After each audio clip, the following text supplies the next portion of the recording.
Goeiedag en welkom bij een nieuwe aflevering van Q-Time. We praten vandaag met Veet en met Ifani. What we eat is a little Q-Time.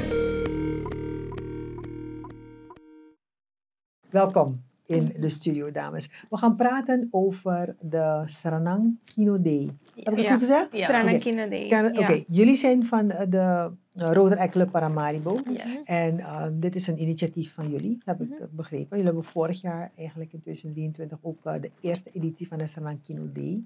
Laten we eerst even praten over het waarom van de Saranang Kino Day. Ik vind het wel typisch inderdaad dat jullie als jonge mensen het wel heel eerst goed, laten we een feestje doen of laten we dit doen voor een fundraising, maar dat jullie er toch voor kiezen om iets dieper cultureels, Surinaams te gaan. Dus ik ben wel benieuwd naar het verhaal daarachter. Saranang Kino Day, de naam zegt het al, Saranang Kino Day, een dag waar we Surinaamse films zullen tentoonstellen aan de gemeenschap.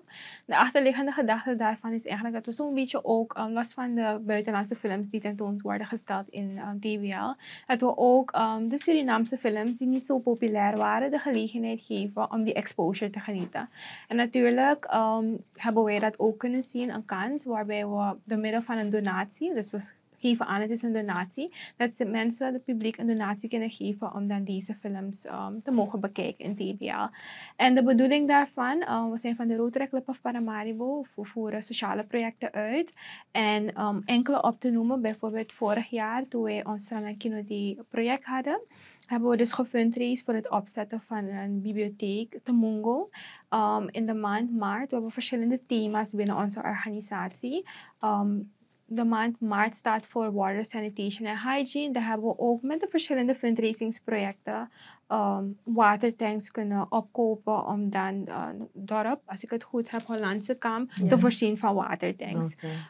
Daarnaast hebben we ook in de maand september schoolpakketten verstrekt aan jongeren die dat nodig hebben. Dus dat is eigenlijk de achterliggende gedachte. Dus we fundraisen, maar natuurlijk kan je een bake sale doen.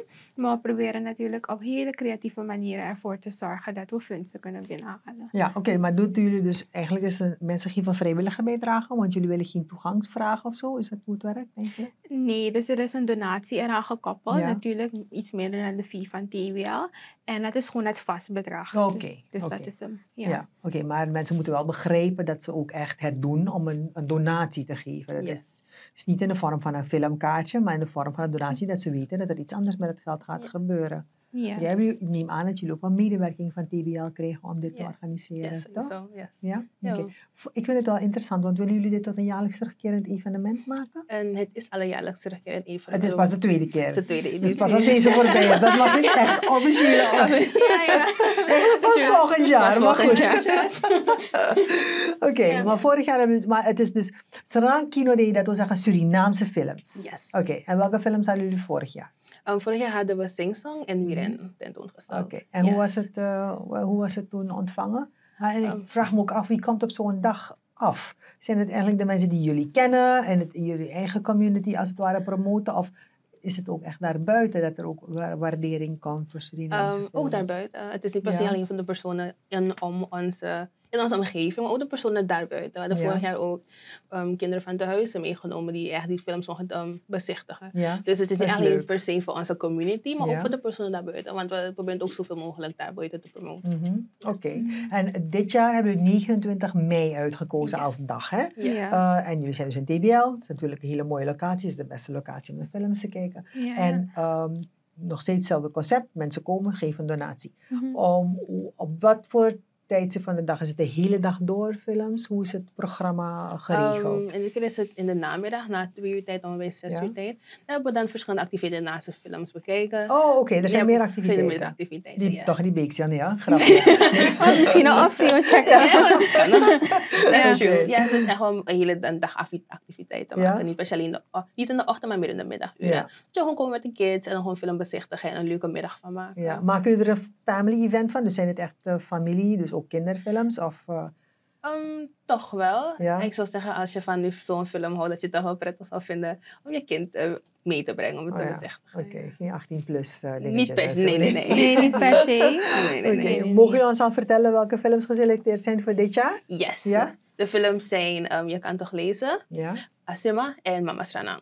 Kan je ons een beetje meer informatie geven over die films? Yes. Ja, Je kan toch lezen, gaat meer over het feit dat in een land woonde, de hoofdrolspeler bevindt zich in een land waar eigenlijk de president of een voormalige dictator was. En ze eigenlijk het niet verstel van is dat de wreedheden van de dictator niet eigenlijk besproken worden door de samenleving en het eigenlijk verborgen houdt.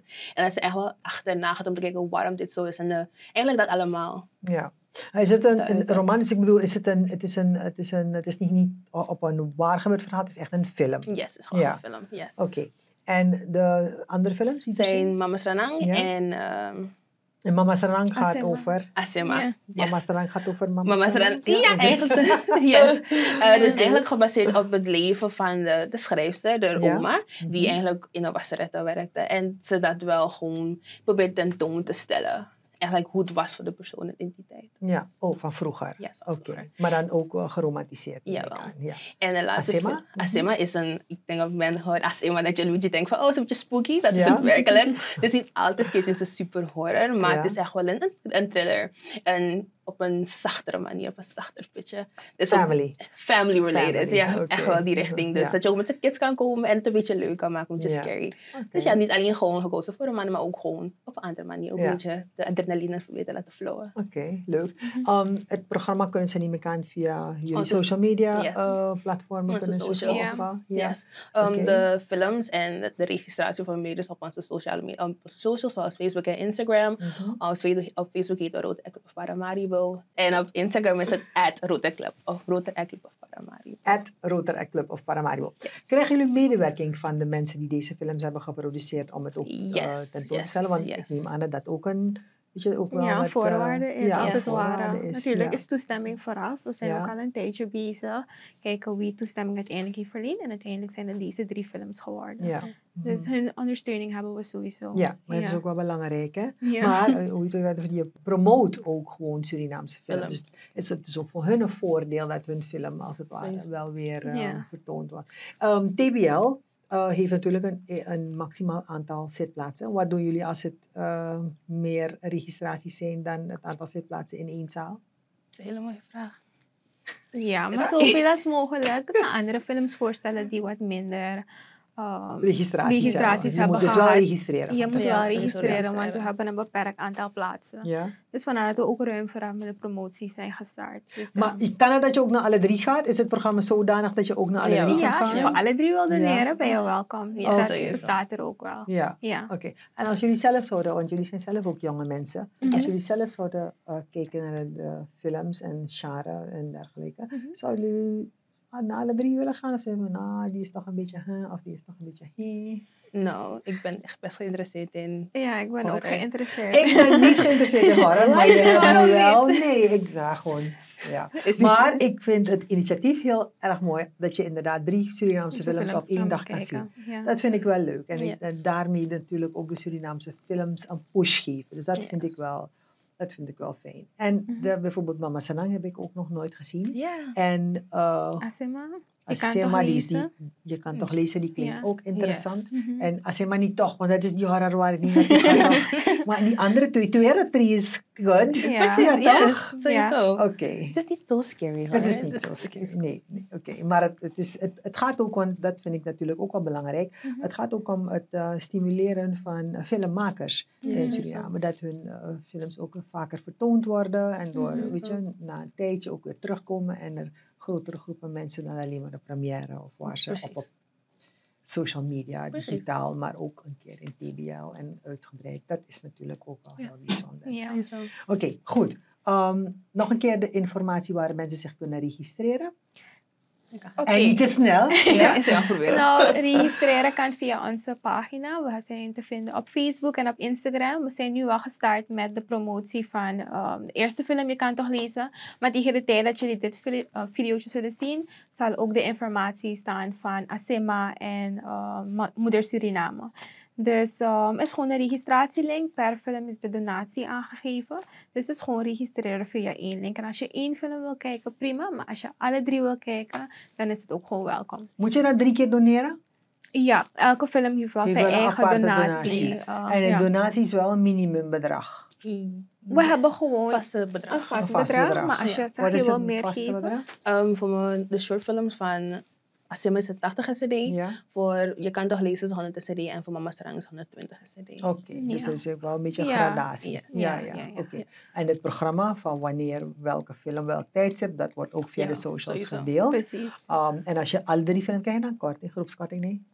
Nee, geen groepskorting. Oké, dus dan Omdat is het al 100, beneden de 100, grens is. 180, 100 en 120. Nee, 80, ja. 80, 100 dan. Ja, sowieso. 300 SCD. Ja. Als je naar alle 3 wil Voor kijken. alle 3, ja. Oké.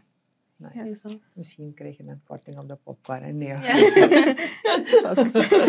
Ja, het gaat om fundraisen uiteindelijk. Ja, hè? precies. Oké, goed. Veet en Ivani, hartelijk bedankt voor de informatie. Succes met Thank het you. traject naar de dag toe.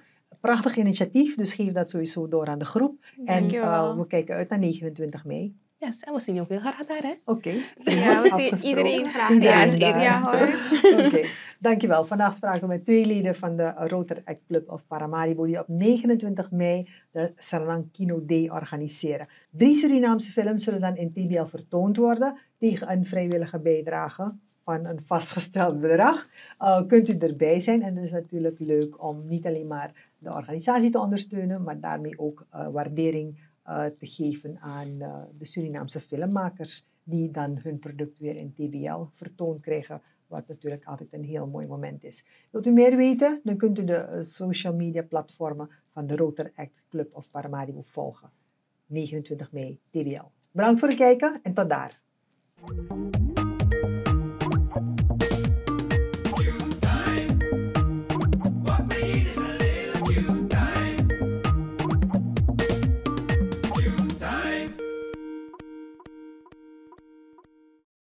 This is another Supreme production. Supreme TV. To entertain, to inform, to inspire.